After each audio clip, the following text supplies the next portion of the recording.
Hi. I've heard a lot of your talks about implementing this, and obviously the struggles are to get it implemented, but how do you protect it? Say we actually do get UBI implemented, how do you make sure that the next regime doesn't come along and rip it away? Because if people get that money and they start to spend it, they'll be spread too thin to live without it. Well, what I'm inspired by is the experience in Alaska, which is a deeply conservative state. It was passed by a Republican governor, and it's wildly popular in Alaska. So that's one of the great things about universality, is that if I say there's this program and you're like, oh, someone else gets that, then maybe you don't like it.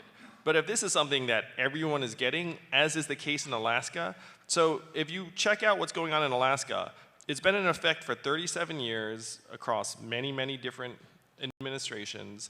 And it's so popular in Alaska, which is a deep red conservative state, that a vast majority of Alaskans said they would accept higher taxes to preserve the dividend.